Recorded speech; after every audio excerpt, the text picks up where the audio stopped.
Hey, how's it going? Lewis here.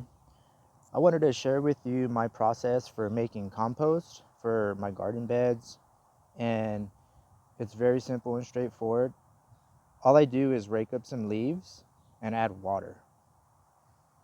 I know if you go and research how to make compost, everyone has their little additives and all these things like that. And yes, you can really initiate the process, with like soaking weeds and soaking comfrey in water to, get things going, compost starter or whatever.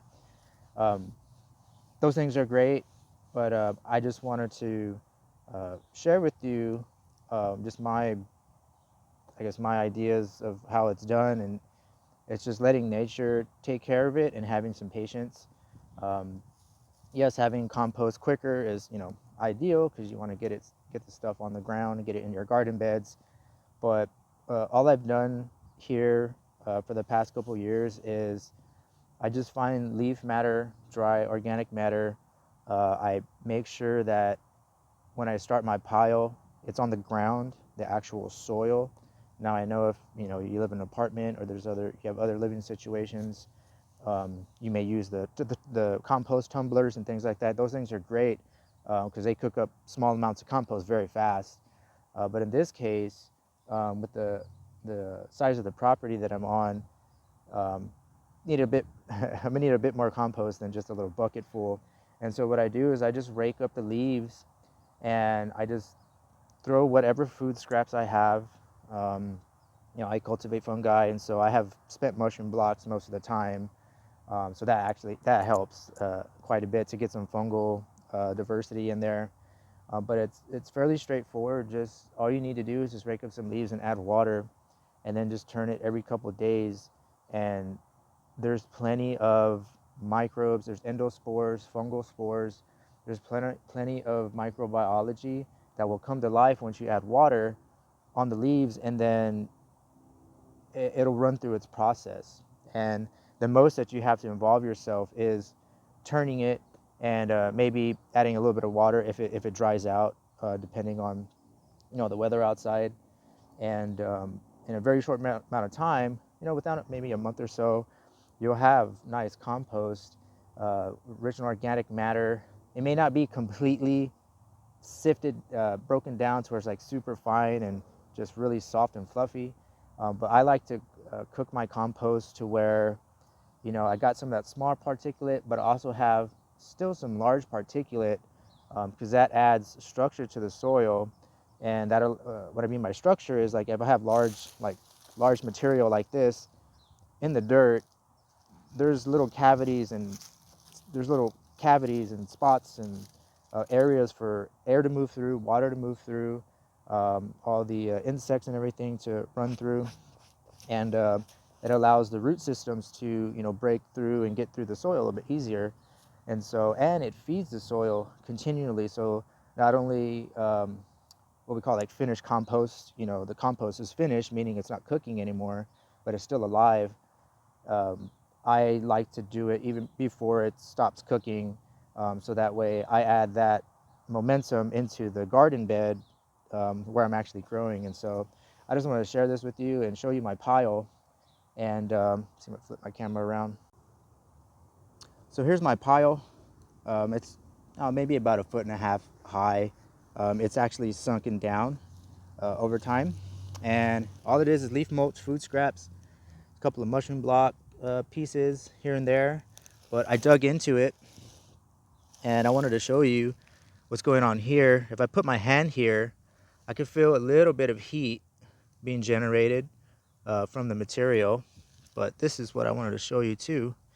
Now this is a little piece of, actually I'm gonna take this apart.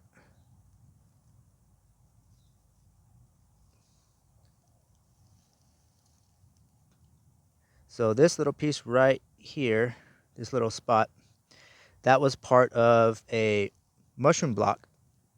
And so what happened was the fungi from that mushroom block has leaped off and started growing. It recovered. And you can see this mycelium. See if I can get a good zoom in on this. You can see this beautiful mycelium here starting to break down all this organic matter, and it's leaped off onto this little twig here, and it smells very good. It smells nice and sweet, very earthy. But getting this material, this fungal material, this mycelium inside of your pile is ideal, because what happens is this mycelium uses enzymes to start the degradation process of all this, and especially this bigger material. See if I could find, stuff like this that's pretty thick. And as you can see, the mycelium is starting to break down this twig here. And so it starts to break open the heavy sugars, the cellulose, the lignin, and things like that. It starts to break it open. And then what happens is, you have secondary decomposers, tertiary decomposers, and you have other microbes that come in, and they're able to start using this material as well as a food source. And so using the fungi is ideal, and it can help your pile to get this bigger material cooking and broken down. But I just wanted to share that part with you.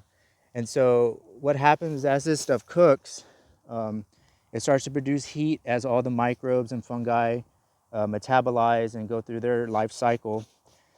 And it generates a lot of heat, and so that's why you have to turn it, because if you don't, these piles can get really hot, and basically everything cooks itself and dies, and then you just have like a pile of ash. It actually does, it'll be all gray, and it'll look like ash. Like, it'll get that hot that it'll burn all the microbes, all the material.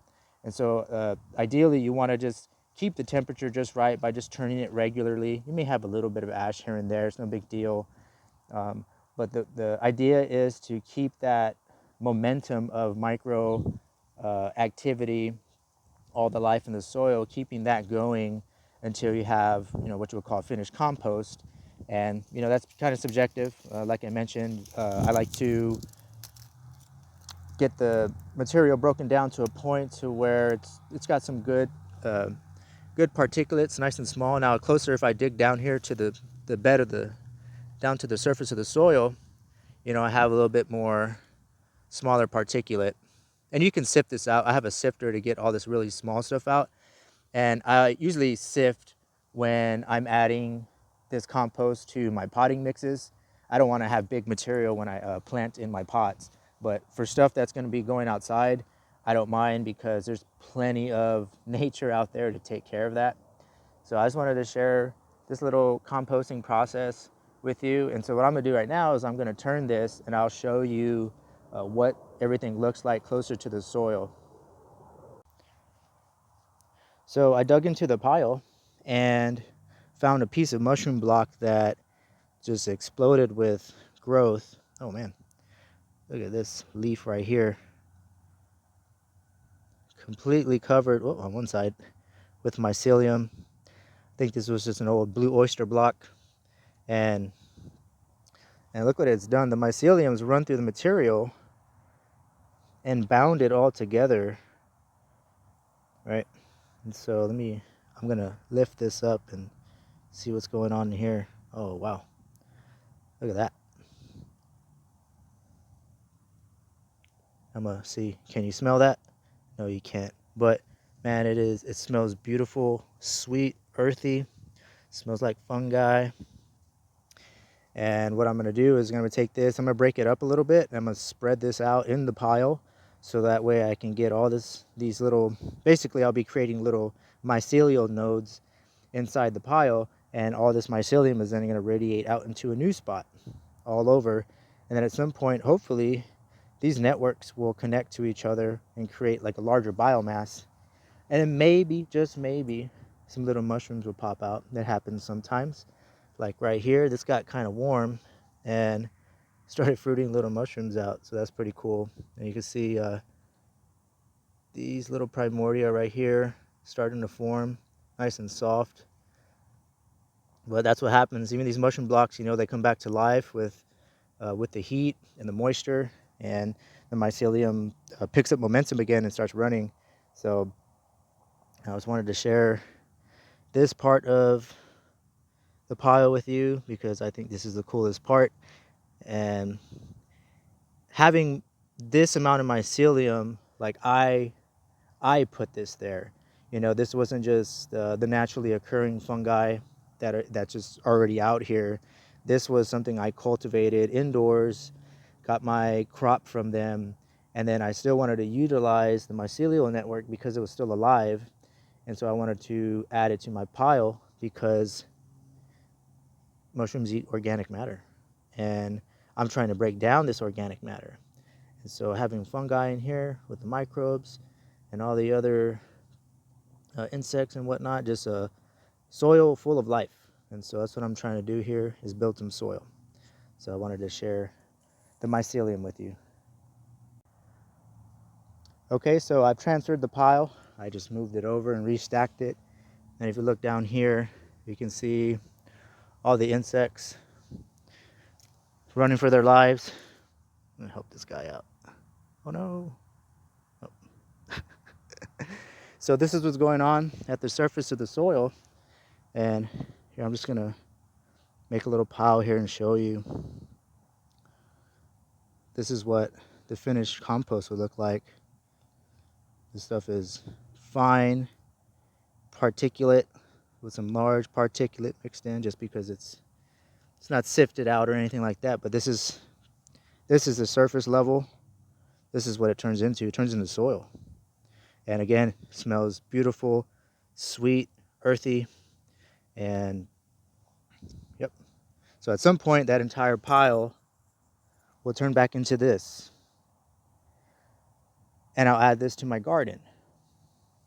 Over time, the plants will take up all the nutrients and elements that are in this material. Each time I water's a solvent. That water breaks down and washes off some of these really tiny molecules.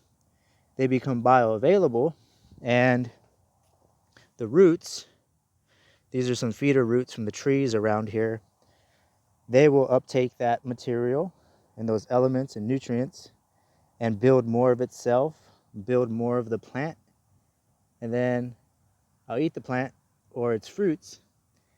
And then when it has reached the end of its life cycle, I'll take the plants and add them back to the pile, and the cycle continues over and over endlessly. And I just happen to involve myself in that process. And I will tell you that there is something about working with nature and all of these creatures and all of this stuff. Something I can't really explain, and I try my best to articulate it, but you know, being able to move the earth, bring forth life out of the soil, that's what can elevate you above modernity, the common, at least I think so. I think that the true elite are the ones that can bring forth life out of the soil. It is alchemy, and it's, you know, maybe in its essence, but I hope you enjoyed this little video on the process of me making compost, me interacting with nature, showing you what's going on. Oh, these guys just fall all over the place, don't they? I help another one out. All right. And I hope you enjoyed that. And, you know, just check out more of my work just to see what I get into, because I definitely like to share all this nature stuff with you, because it's waiting for you.